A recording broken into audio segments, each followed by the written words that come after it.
esa obra que tanto lo oculta el sistema, pero que dice la verdad acerca de todo. Isis sin velo. Y nos quedamos en el capítulo cuarto. Tomo 2, capítulo cuarto, lo que es la página 114. Y el subtema que estaremos viendo es: la Biblia es una blasfemia contra la divina majestad. Si no hubiera visión interior o intuición, los judíos nunca habrían tenido su Biblia, y los cristianos a Jesús. Lo que tanto Moisés como Jesús dieron al mundo fue fruto de su intuición o iluminación. Si no hubiera esa visión interior, esa psicometría o intuición, los judíos nunca hubieran tenido su Biblia. Qué buena hubiera sido el mundo así, sin Biblia, sin judíos, sin árabes, sin semitas. Hubiera habido más felicidad en este mundo. Y los cristianos hubieran tenido a su Jesús. El verdadero Jesús era un esenio, un nazareno y mensajero de la gran fraternidad para predicar las antiguas enseñanzas divinas que debían ser la base de una nueva civilización. Ese es el verdadero Jesús, esenio y nazareno y mensajero de la gran fraternidad para predicar las antiguas enseñanzas divinas que debían ser la base de una nueva civilización. Por espacio de 3 años fue maestro divino de los hombres y recorrió la Palestina llevando una vida ejemplarísima por su pureza y compasión y amor a la humanidad. Pureza, compasión y amor a la humanidad. Ese es el verdadero Jesús. Lo que tanto Moisés como Jesús dieron al mundo fue producto de su intuición o iluminación. Sabemos que Moisés nunca existió, fue tomado de otras culturas más antiguas como Marduk o Baco. Moisés, hace muchos siglos que las fábulas orientales atribuyen a Baco todo lo que los judíos han dicho de Moisés. Cruzó el Mar Rojo, convirtió el río en sangre y se vengó de un rey. Lo mismo hizo Baco, más antiguo que él. Nació en un lugar llamado Nisa, como ese monte Sinaí. Lo que tanto Moisés como Jesús dieron al mundo fue fruto de su intuición o iluminación. Uno decía ojo por ojo y diente por diente, adoraba al demonio de Jehová, y Jesús hablaba del verdadero, que hay que amar a los enemigos. Eran dioses totalmente diferentes. Lo que sus posteriores mayores, ancianos y maestros permitieron que el mundo entendiera fueron tergiversaciones dogmáticas y con demasiada frecuencia blasfemia. Lo que sus posteriores mayores, ancianos como el Sanedrín, maestros permitieron que el mundo entendiera de Moisés y Jesús fueron tergiversaciones. Deformaron, falseaban, fueron adulteraciones dogmáticas y con demasiada frecuencia lo que enseñaron fueron blasfemia. Palabra, expresión injuriosa contra alguien o algo sagrado, la blasfemia. Aceptar la Biblia como una revelación y clavar la creencia en su traducción literal es peor que absurdo. Es una blasfemia contra la divina majestad de lo invisible. No podemos aceptar la Biblia como una revelación y clavar la creencia en una traducción literal es peor que el absurdo. La revelación que levantar nuevamente el velo de la gran diosa Isis. Soy todo lo que fue, es y será, y ningún mortal puede levantar mi velo. Decía él en el registro, son los registros acásicos, ahí está todo informado, todo lo que fue, lo que es y será. Estaba en el templo de la Isis saítica en Egipto. Esa es más revelación, levantar el velo de esta obra, el velo de Isis. Aceptar la Biblia como una revelación y clavar la creencia en una traducción literal es peor que absurdo hacer esto. Es una blasfemia contra la divina majestad de lo invisible. La divina majestad de lo invisible, del gran Satán, el diablo omnipresente. Si tuviéramos que juzgar a la deidad y al mundo de los espíritus por sus intérpretes humanos, ahora que la filología avanza a pasos agigantados en los campos de las religiones comparadas, la creencia en Dios y en la inmortalidad del alma no podría resistir los ataques de la razón durante un siglo más. Si tuviéramos que juzgar a la deidad, juzgarla y al mundo de los espíritus por sus intérpretes humanos, ahora que la ciencia como la filología ha avanzado tanto a pasos agigantados, la filología, que es una herramienta del estudio de las lenguas antiguas, el latín, el griego, el sánscrito, que es la lengua más perfecta que hay. Ahora que la filología ha avanzado a pasos gigantados en los campos de las religiones comparadas, se usa lo que es la La filología, que es el segundo objetivo de la sociedad que Elena dio, que es el estudio comparativo de ciencia, religión y filosofía. Estudio comparativo de esa sociedad teosófica que tanto le costó a ella, tanto sudor, sangre y lágrimas, para que vinieran todas esas bestias de Tim Boy, todos esos masones infiltrados que hay en la sociedad teosófica, como esas bestias.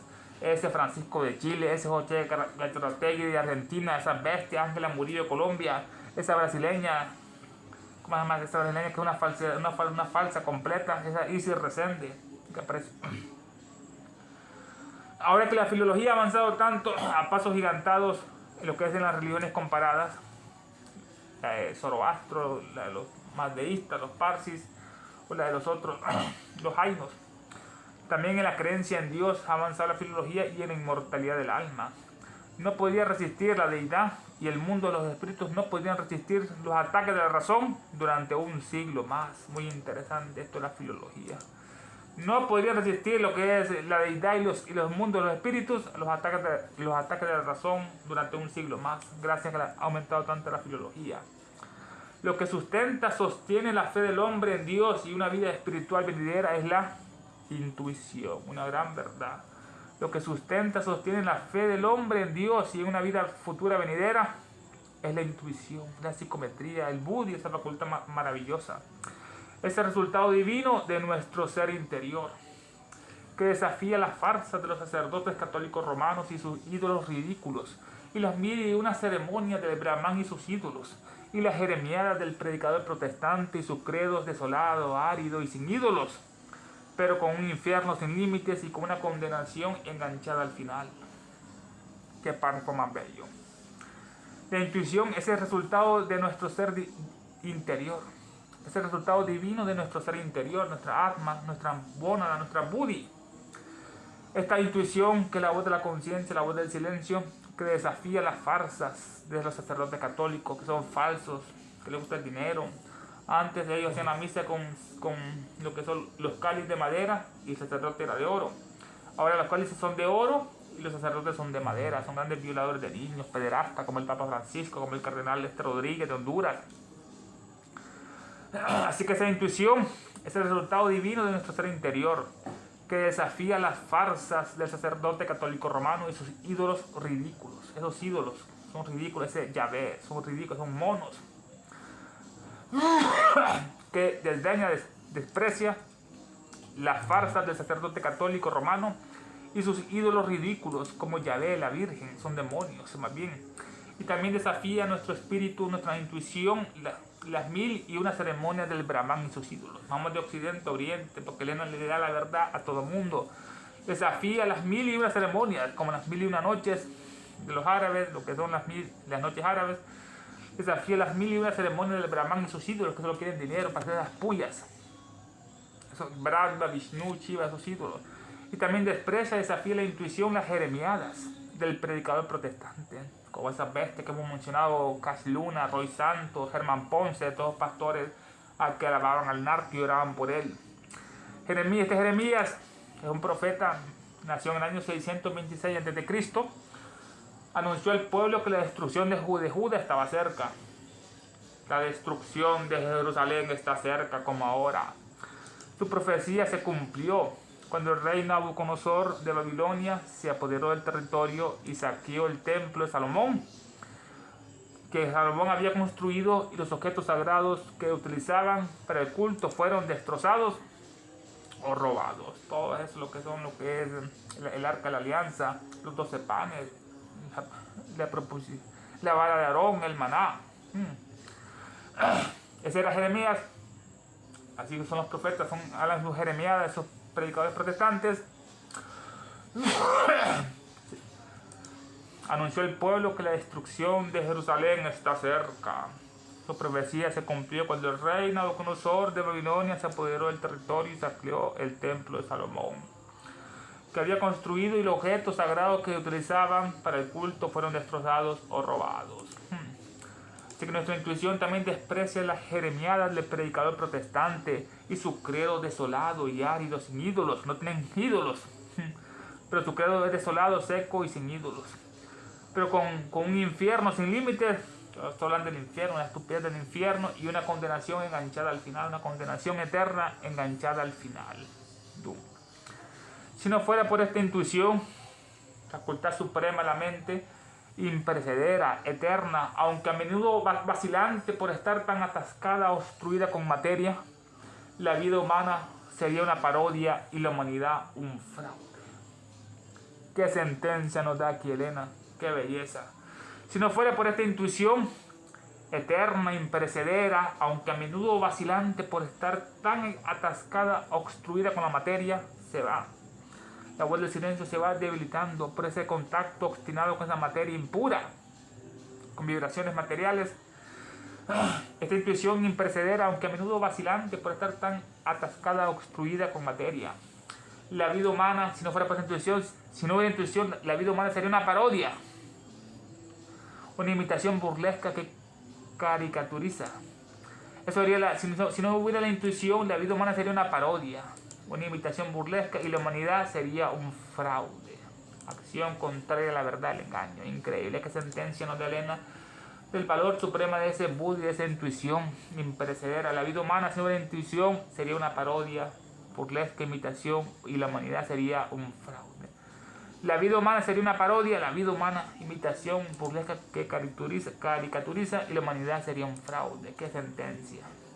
Ese sentimiento ineradicable de la presencia de alguien afuera y dentro de nosotros es algo que ninguna contradicción dogmática ni forma externa de culto o adoración puede destruir en la humanidad. Dejemos que los científicos y el clero hagan lo que quieran. Esa es la intuición, este sentimiento ineradicable, indestructible de la presencia de alguien o algo fuera de nosotros, como decía Kant. Hay que orar al Dios dentro de nosotros y al Dios que hizo el universo, los dos son uno. Este sentimiento ineradicable, indestructible de la presencia, una presencia del espíritu de alguien fuera y dentro de nosotros, está fuera y está dentro de nosotros. Es algo que ninguna contradicción dogmática, ni forma externa, ningún culto católico, brahmánico o las jeremiadas de protestantes, que ninguna contradicción dogmática ni forma externa de culto o adoración puede destruir en la humanidad. No lo puede destruir ese valor supremo. Esa presencia de algo o alguien dentro de nosotros y afuera. Que ninguna contradicción dogmática ni forma externa de culto, de adoración puede destruir en la humanidad. Dejemos que los científicos y el clero hagan lo que quieran. Nos da Elena esa visión, ese punto de vista. Dejemos que los científicos y el clero hagan lo que quieran. Entramos ahora al subtítulo Las sabias palabras de Buda, el Cristo hindú. Los dos fueron grandes reformadores, Jesús de Nazaret y el gran Gautama Buda. Fueron perseguidos por los judíos y por los brahmanes. Un tiempo conquistó Buda lo que es la India, pero después fueron expulsados. Tuvieron ese gran emperador Asoka, que era un viudo borracho que se convirtió en la buena ley, que mandó mensajeros por todas las partes del mundo a predicar la buena ley, que llegó hasta lo que es Jordania, con los esenios, los terapeutas de Egipto, y hasta Irlanda, ya eran los predicadores budistas. Ahí fue donde Jesús escuchó las grandes verdades del gran Buda iluminado. Movido por tales pensamientos como la intuición sobre la infinita, ilimitada e impersonalidad de la deidad, Gautama Buda, el Cristo hindú, exclamó la siguiente frase, qué bellas. Así como los 4 ríos que desembocan en el Ganges, río sagrado de la India, pierden su nombre estos 4 ríos tan pronto como se mezclan sus aguas con el río sagrado, así todos los que creen en Buda dejan de ser brahmanes, kshatriyas, vaishyas y sudras. Qué palabras más bellas. Movido por tales pensamientos, movido por esta percepción interna de la intuición, que es la clave de la iluminación, la intuición que está dentro de nosotros, movido por tales pensamientos sobre la infinita e ilimitada impersonalidad de la deidad. No tiene atributos. Es infinito, ilimitado y es impersonal, como los números. Son infinitos, no tienen límite y son impersonales, así la deidad. No tiene límites, ni termina, ni es un cuerpo humano. Movido por tales pensamientos sobre la infinita, ilimitada e impersonalidad de deidad, Gautama Buda, el Cristo hindú, exclamó. Gautama Buda fue un salvador del mundo. De simple mortal como nació, se elevó a la condición de Buda, iluminada por su propio esfuerzo y mérito personal y sin ayuda alguna. Un hombre verdaderamente más grande que cualquier dios. Esto está en el Glosario Teosófico, que es expresiones más bellas de Elena acerca de Buda, un salvador del mundo como Zoroastro. De simple mortal que era él como nació, el hijo de Kapilavastu de Sudvana, de simple mortal como nació, se elevó a la condición de Buda, iluminado por su propio mérito personal. No fue de nacimiento, él lo fue adquiriendo todos los días por mérito personal y sin ayuda alguna se iluminó. Un hombre verdaderamente más grande que cualquier dios. Qué sentencia, ¿no? Qué axioma. Un hombre verdaderamente más grande que cualquier dios. El gran Gautama Buda, más adelante nos da una descripción maravillosa acerca de ese gran hombre, ese gran ser, ese gran espíritu. Y así clamó él, el Cristo hindú, así como los 4 ríos que desembocan en el Ganges. Así estos ríos cuando desembocan en el río Ganges pierden sus nombres, se fusionan. Tan pronto como se mezclan con las aguas del río sagrado, así todos los que creen en Buda dejan de ser brahmanes, cabeza, kshatriyas, militares, vaisas, burgueses, sudras y sudras los pies. Así como los 4 ríos que desembocan en el Ganges, dice que una diosa se transformó en el río. Una diosa se transformó en el río Ganges para darle agua a la humanidad. El mito del nombre del Ganges. Así como los 4 ríos que desembocan en el Ganges pierden sus nombres, estos 4 ríos, tan pronto como se mezclan sus aguas con el río sagrado, cuando se mezclan lo que es las aguas puras que purifican estos ríos, se mezclan sus aguas con el río sagrado. El Buda es el sagrado río que purifica la vida.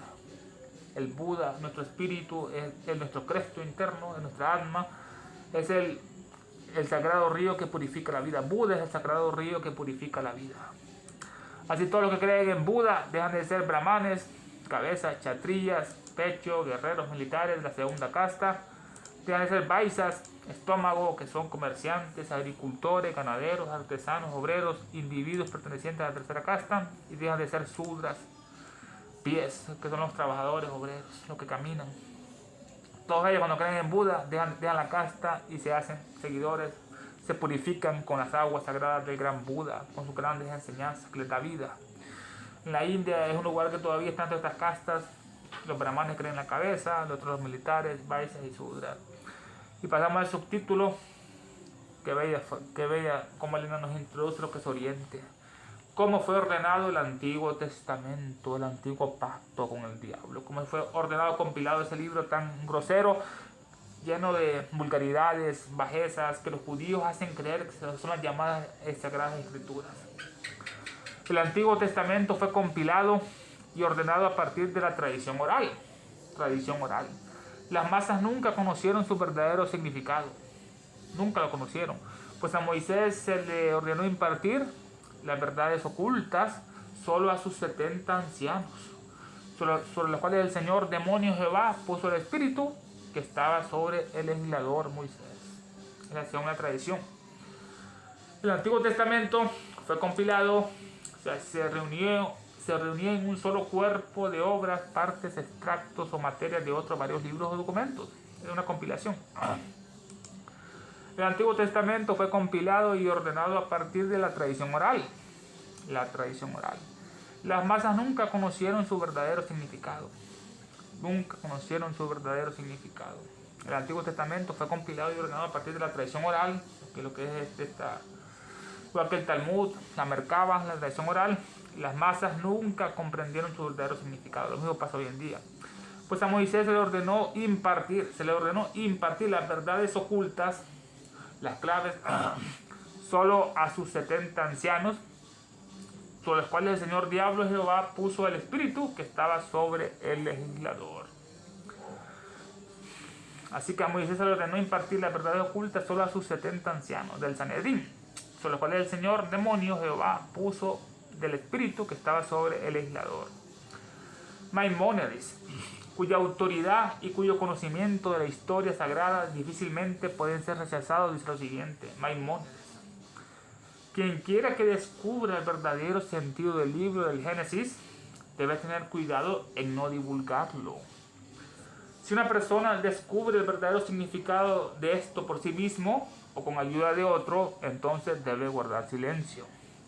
O si hablara de ello, debería hablar de ello, pero de forma oscura y de una enigmática manera, dice Maimónides. Bueno, Maimónides nació en Córdoba, España, era un judío, en el año 1138, en Andalucía, en el Imperio Árabe. Fue un médico, filósofo, astrónomo, rabino.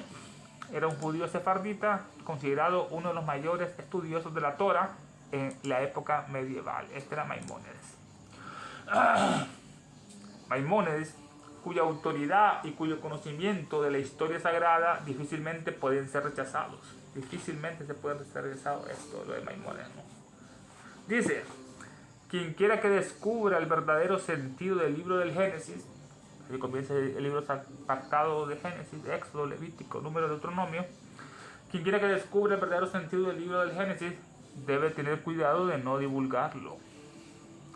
Si una persona descubre el verdadero significado, que tiene 7 claves, de esto por sí mismo o con la ayuda de otro, entonces debe guardar silencio. O si hablara de ello, debería hablar de ello, pero de forma oscura y de una enigmática manera. Es el consejo que dio esta vez, ya que no había de comunicar el conocimiento. Esta confesión de lo que está escrito en las Sagradas Escrituras no es más que una alegoría. Una alegoría.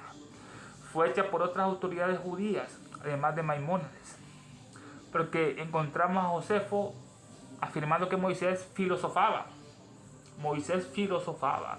Hablaba acertijos en alegoría figurativa cuando escribió el libro del Génesis.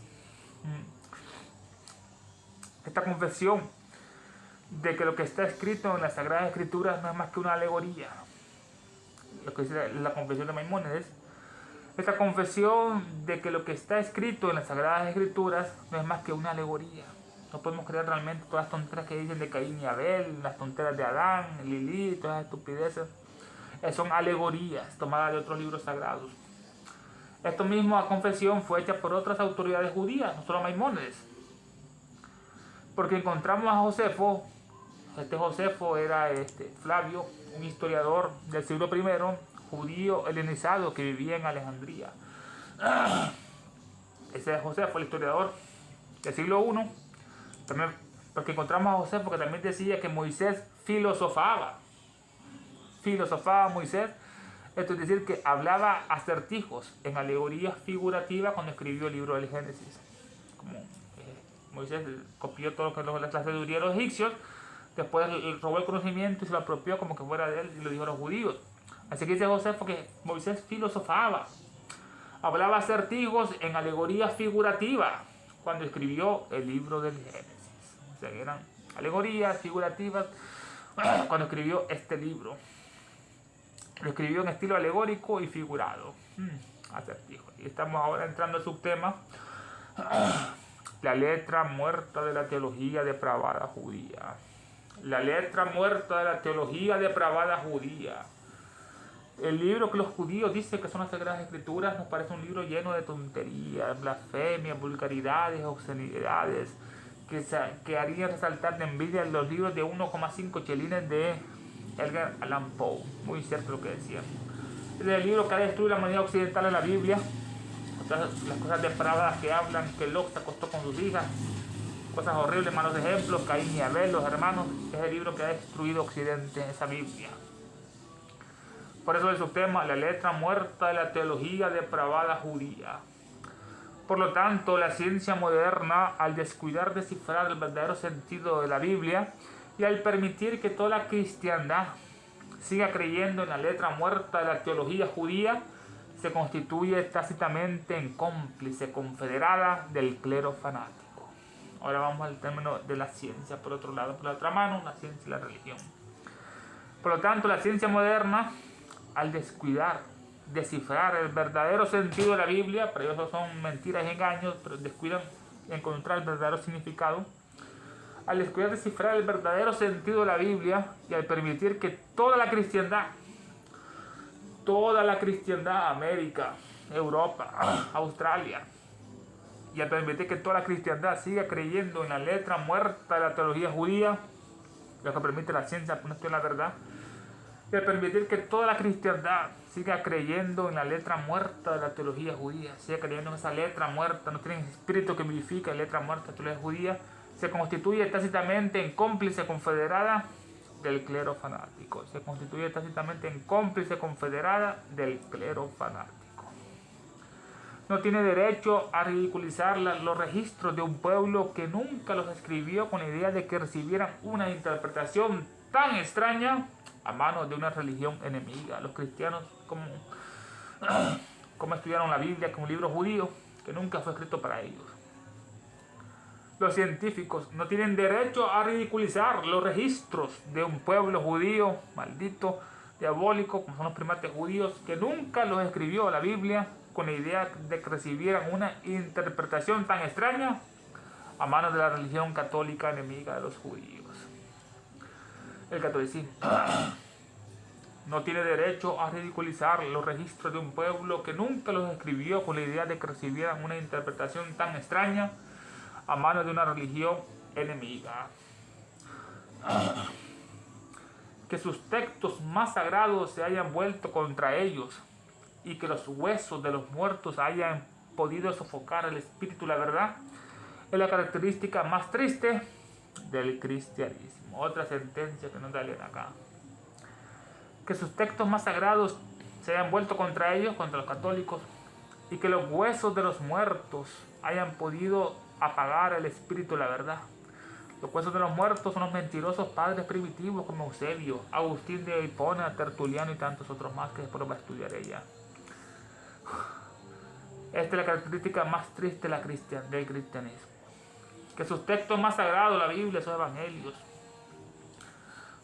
el Pentateuco, que sus textos más sagrados se hayan vuelto contra ellos y que los huesos de los muertos hayan podido apagar el espíritu, la verdad, es la característica más triste del cristianismo. Que sus textos más sagrados que se hayan vuelto contra ellos, los católicos, los cristianos, y que los huesos de los muertos de esos mentirosos padres primitivos, Eusebio, Agustín de Hipona, Tertuliano, que esos huesos de los muertos hayan podido sofocar, apagar el espíritu, la verdad, apagaron el espíritu, la verdad. Jesús decía la verdad, es la característica más triste del cristianismo. Es una gran realidad en ese punto.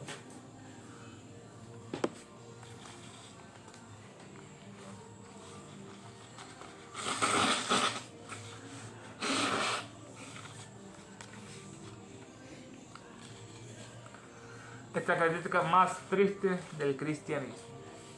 Ahora estamos en otro tema. Dice Epicuro: los dioses existen, pero no son lo que la chusma supone que son. Sin embargo, Epicuro es juzgado como de costumbre por críticos superficiales, es rebajado y presentado como un materialista. Epicuro dice: los dioses existen, pero no son lo que la chusma supone que son. Epicuro, que nació en el año 341 a.C., era un filósofo griego, atomista, hedonista, era enemigo del platonismo. Este era Epicuro, pero él era espiritual, creía en Dios, en los dioses. Creía en los dioses. Los dioses existen, dice Epicuro, pero no son lo que la chusma, el vulgo, supone que son. Sin embargo, Epicuro es juzgado como de costumbre por los críticos superficiales, es rebajado y presentado como un materialista. Qué increíble. Aquí nos da la verdad Elena. Él creía en los dioses y sin embargo juzgado como de costumbre por críticos superficiales, es rebajado de Epicuro y presentado como un materialista. Pero ni la gran causa primaria, ni su emanación, el espíritu humano e inmortal, se han quedado sin sus testigos. Qué frase nos da acá ahora. Qué sentencia. Pero ni la gran causa primera, la Seidá, el Parabrahma, el Ensof, el Aservana Kerene, Parabrahma. Pero ni la gran causa primera, ni su emanación. Hay una causa primera, y la emanación de esa causa es nuestro espíritu. Es una gota de ese gran océano. Pero ni la gran causa primera, ni su emanación, el espíritu humano inmortal, el Atma, por explicación, se han quedado sin su testigo, sin testimonio. El mesmerismo y el espiritismo moderno están ahí para atestiguar las grandes verdades que había en ese conflicto escéptico que era en esa época que estaba en conflicto, lo que es muchos escépticos que no querían la verdad, por eso vino el espiritismo para que les revelara algo de lo que es el mundo interno. Pero ni la gran causa primera, ni esa gran causa primera, ni de su emanación, el espíritu humano inmortal, que es la emanación de esa causa primera. En esencia lo mismo, una gota de agua, H2O, podemos conocerla, se cae en nuestras manos y podemos inferir cómo sería el gran océano. Millones, trillones de esas gotas unidas formando un gran océano, sería la divinidad. Todos nuestros espíritus unidos en esas gotas que se vuelven a fusionar con el todo. Pero ni la gran causa primera ni su emanación, el espíritu humano inmortal, se han quedado sin testigo. El mesmerismo y el espiritismo moderno están ahí para atestiguar las grandes verdades de todos los tiempos.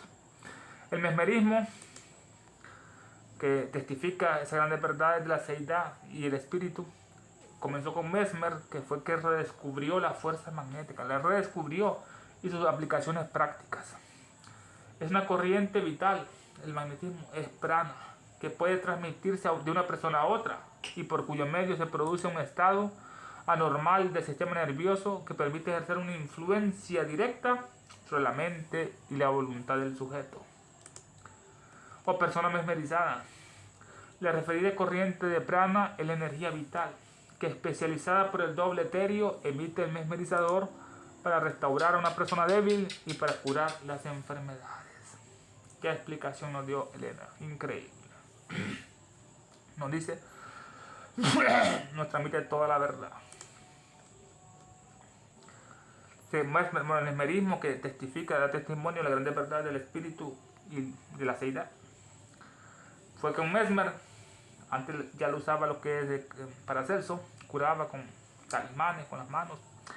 Mesmer redescubrió la fuerza magnética y sus aplicaciones prácticas. Redescubrió esa fuerza magnética y sus aplicaciones prácticas. La fuerza psíquica de Kruger, la ética de Thury, la fuerza ódica del barón Rauschenbacher.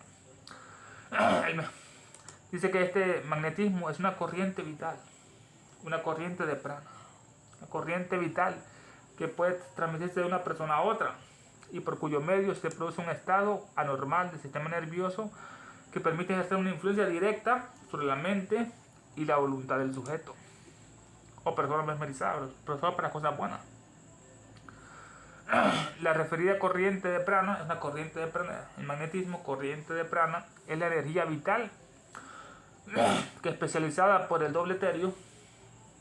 La corriente de prana que es especializada por el doble etéreo emite el mesmerizador para restaurar a una persona débil y para curar sus enfermedades. Este es el mesmerismo, que atestigua lo que es la gran causa primera y su emanación en el espíritu humano. Y también el espiritismo moderno, ya que comenzó con las hermanas Fox allá en Estados Unidos, que se comunicaban con golpe los espíritus y les respondían inteligentemente. Después vinieron las apariciones. Tanto el mesmerismo como el espiritismo moderno están ahí para atestiguar las grandes verdades. Y entramos ahora al tema, las doctrinas diabólicas del anticristo. Qué bello tema. Doctrinas diabólicas del anticristo. Lucerado sea. Durante más de 15 siglos, gracias a las persecuciones ciegamente brutales de aquellos grandes vándalos de la historia cristiana primitiva como fueron Constantino y Justiniano, la antigua sabiduría degeneró lentamente hasta hundirse gradualmente en el lodo más profundo de la superstición y la ignorancia monacal. Durante 1500 años, gracias a las persecuciones ciegamente brutales de aquellos grandes vándalos de la historia cristiana primitiva, estos grandes vándalos eran grandes destructores que cometían acciones propias de gente salvaje y destructiva. Fueron los que conquistaron el imperio occidental romano, fueron ahí Odroaco y otros, llegaron tribus germánicas visigodas y destruyeron todas las esculturas, toda la ciencia, el arte que había en Roma, porque eran grandes destructores, eran los vándalos. Entonces, ya viene la palabra vandalismo, de esas tribus germánicas, los vándalos, que cometen acciones propias de gente salvaje y destructiva, destruyen las pinturas, el arte, las esculturas, los templos. Los vándalos. Durante más de 15 siglos,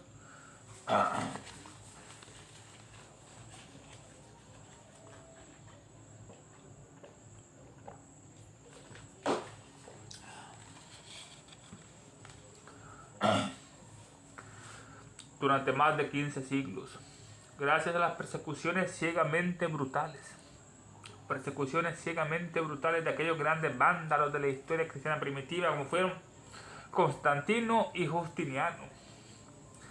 Bueno, Constantino, se llamaba Flavio Valerio, nació en el 272 después de Cristo, emperador romano, un vándalo. Fue el primer emperador en dar libertad de culto al cristianismo.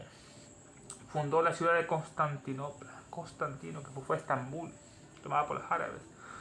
Promovió el primer concilio de Nicea en el año 325, que Elena lo va a explicar más adelante en el tomo 3 de esta obra en español, cómo se compiló la Biblia, por el suerte de los Santorium, que pusieron los libros del Evangelio, que había como 60, 70 sobre pedestales, y solamente los que al día siguiente, los que estaban solamente en los pedestales, iban a ser parte del canon.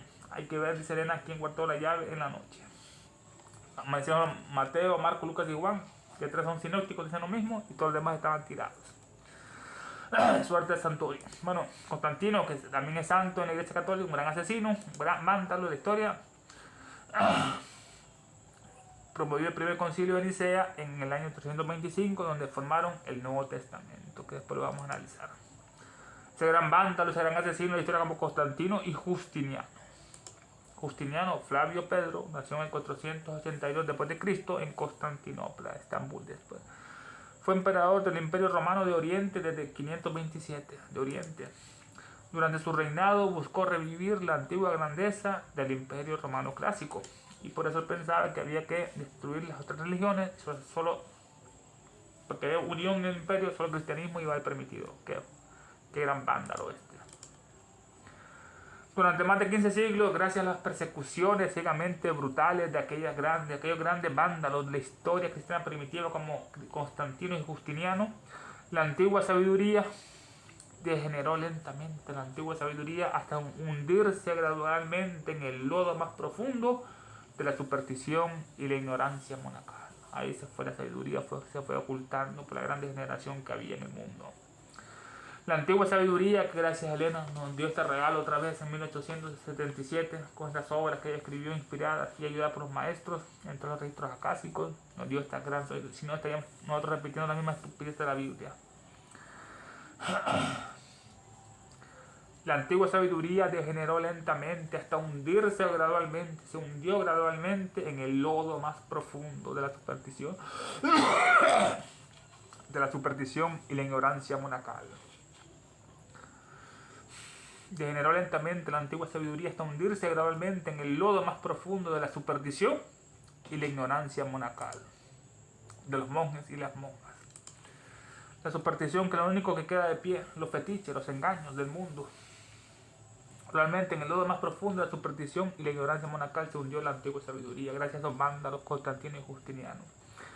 El conocimiento de las cosas que son, de los pitagóricos, la profunda erudición de los gnósticos, el mundo y las enseñanzas consagradas por el tiempo de los grandes filósofos, todo fue rechazado como doctrinas del anticristo y del paganismo y entregado a las llamas. Increíble.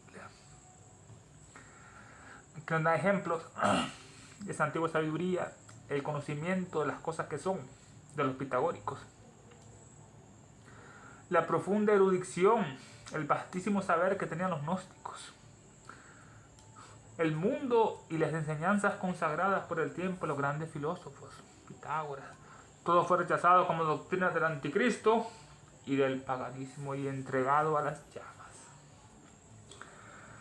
La antigua sabiduría, que da varios ejemplos de esta antigua sabiduría, como fue degenerando el conocimiento de las cosas que son, como decía Pitágoras, el conocimiento de las cosas reales, de las cosas que son, la profunda erudición de los gnósticos, el vastísimo saber. En otra parte, en el glosario dice que Pitágoras fue uno de los iniciados más profundos que tuvo Occidente, y Orfeo fue el primer iniciado europeo, el de la lira, que calmaba a las bestias. El conocimiento de las cosas que son, de los pitagóricos. La profunda erudición de los gnósticos, los verdaderos gnósticos, no de esas bestias de Samael.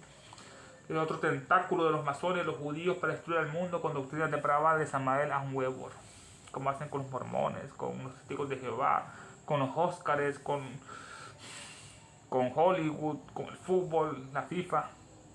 Todos son controlados por las mismas bestias judías. Si uno dice la verdad, lo expulsan inmediatamente de ahí. La política, los masones, las bestias. La sociedad teosófica también cayó en las garras de los curantistas de Timboy y todas las demás bestias. Alberto y Daurri. El conocimiento de las cosas que son de los pitagóricos, la profunda erudición de los gnósticos, el mundo y las enseñanzas consagradas por el tiempo de los grandes filósofos, todo fue rechazado como doctrina del anticristo y del paganismo y entregado a las llamas, el fuego. Y entramos al subtema ahora, los últimos 7 sabios de Oriente. El sectenario, como repite en la historia, los últimos 7 sabios de Oriente. Con los últimos 7 sabios de Oriente, el grupo remanente de los neoplatónicos, Hermias, Prisciano, Diógenes, Eulalio, Damasio, Simplicio y Isidoro, que huyeron de las fanáticas persecuciones de Justiniano a Persia, con ellos se cerró el reino de la sabiduría, se cerró, cuando se fueron ellos. Los últimos sabios de Oriente. Con los últimos 7 sabios de Oriente, el grupo remanente de los neoplatónicos, que fundaron esa escuela, Moniosaca, Plotino, Porfirio, Jámblico.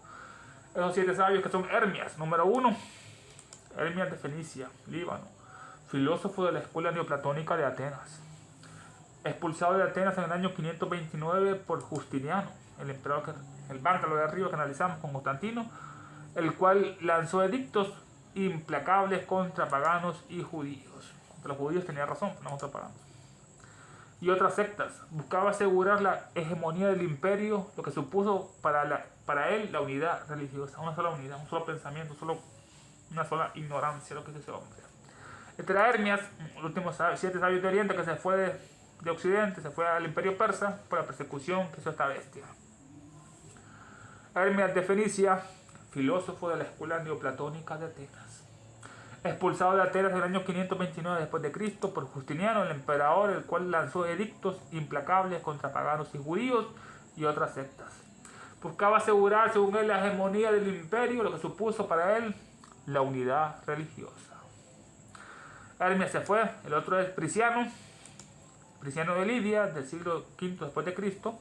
Es uno de los últimos neoplatónicos. Prisciano, por edictos de Justiniano, primero fueron excluidos del servicio militar, de los cargos públicos y la educación.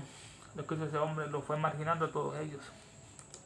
Prisciano de Lidia, del siglo V, es uno de los últimos neoplatónicos. Por edicto de Justiniano, el edicto, la ley que mandó el rey, el emperador, fueron excluidos todos ellos del servicio militar, los cargos públicos y de la educación. Les excluyeron pues para que no tuvieran vida y se fueran a Persia. El otro es Diógenes de Fenicia, filósofo de la escuela neoplatónica, expulsado de Atenas también en el 529 por ese edicto. Justiniano prohibió enseñar filosofía y explicar las leyes. Querían ignorancia, como después pasó con la Iglesia Católica. De Fenicia, Diógenes, filósofo de la escuela neoplatónica, expulsado de Atenas en el 529. Justiniano prohibió enseñar filosofía y explicar las leyes. Qué prohibición más ignorante. Prohibió enseñar sabiduría y que explicara las leyes. Diógenes. El cuarto es Eulamio, nacido en Frigia. Fue con Damasio, uno de los filósofos atenienses que buscó asilo en la corte de Cosroes de Persia, en el año 532 después de Cristo, cuando Justiniano I cerró la última escuela filosófica pagana en Atenas. Qué mal la racha. Eulamio, nacido en Frigia, fue con Damasio, uno de los filósofos atenienses que buscó asilo en la corte de Cosroes de Persia en el año 532 después de Cristo, cuando Justiniano I cerró la última escuela filosófica pagana en Atenas. Se fue Eulalio. Damasio de Diadoco, nació en el año 458 después de Cristo, filósofo neoplatónico, es uno de los últimos defensores del paganismo en la antigüedad tardía. Fue el último Diadoc, que es sucesor de Platón o rector de la Academia de Atenas, fundada por Platón en el año 317 a.C. Duró bastante, como casi 800 años, esa academia, que tanto luz brindó al mundo. Este fue uno de los... Damasio de Diadoco Fue uno de los últimos defensores del paganismo en la antigüedad tardía. Fue el último rector Diadoc, dicen, el sucesor de Platón, el rector Diadoc, sucesor de Platón o rector de la Academia de Atenas, fundada por Platón en el 387 a.C. Simplicio, el sexto de Sicilia, filósofo neoplatónico del siglo VI después de Cristo, era comentarista de Aristóteles, pertenecía a la escuela neoplatónica de Atenas. Simplicio también se fue. E Isidoro, el último de los 7 de Gaza, Palestina, filósofo neoplatónico, fue director de la escuela neoplatónica de Atenas en el 490 después de Cristo. Tenía a Damasio como discípulo, fue un Diadoc también. Estos son los 7 sabios de Oriente. Con los últimos 7 sabios de Oriente, el grupo remanente de los neoplatónicos, todos ellos, Hermias, Prisciano, Diógenes, Eulalio, Damasio, Simplicio y Isidoro, que huyeron, se fueron del imperio de las fanáticas persecuciones de Justiniano, se fueron a Persia. Ahí se cerró el reino de la sabiduría para todo Occidente. Vino esa noche, oscuridad de la Edad Media, ignorancia. Y estamos al último subtema, que contienen los libros sagrados de Hermes. Creo ya estamos en tiempo. Vamos a cerrar lo que son las invocaciones finales. Qué bello estudio, solo Elena nos muestra la verdad. Por eso que estos libros los ocultan el sistema, para que solo lean las tonterías de García Márquez, de Pablo Coelho, de esos premios Nobel que son totalmente ignorancia. Nadie dice la verdad acerca de los judíos, masones, solamente ella. La sociedad teosófica hoy en día es otra de estas cosas horribles. Invocación al demonio solar por la guerra del mundo.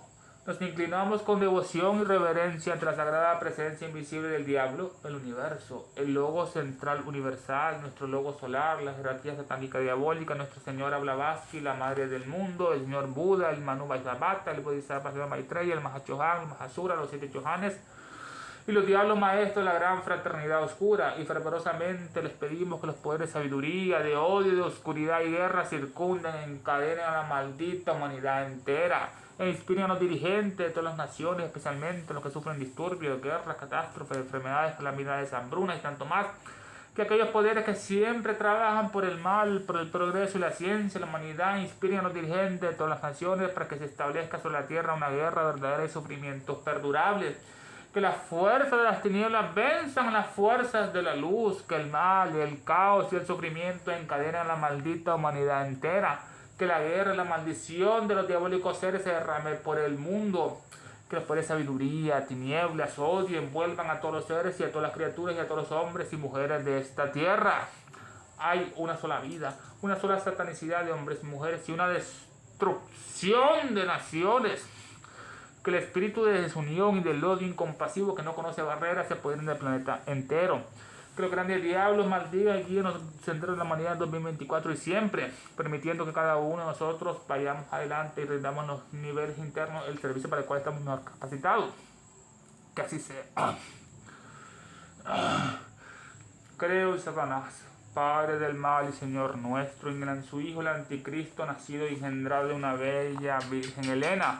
Creo en el diablo omnipotente, padre del mal, destructor de todas las cosas, perturbador de los cielos y la tierra, y en el Anticristo, su único Hijo, que fue concebido por obra del espíritu maligno y nació de una sacrílega y bella Virgen, que fue glorificada por los hombres y reinó sobre ellos, subió al trono del Dios Todopoderoso y sentado junto a él insulta desde allí a los vivos y a los muertos.